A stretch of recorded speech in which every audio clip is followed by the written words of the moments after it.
After the storm, the cleanup begins. New York slowly lumbers back to life after the blizzard dubbed Snowzilla swept the eastern United States, killing at least 25 people.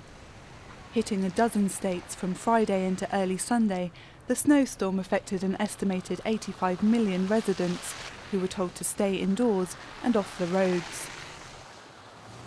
But as temperatures rise, New York has emerged from total shutdown with a sweeping travel ban lifted. Roads have been reopened throughout the city, on Long Island and in New Jersey, as residents get to work with their shovels to clear the streets. I wasn't expecting this much. They said, I think about a foot. I think we got closer to 3 feet, but it's all right. I actually think people are a lot friendlier. I've seen a lot more people on the block saying hi and keep going, keep shoveling. And yesterday people were throwing snowballs. I think it's actually brought out the bright side in everyone.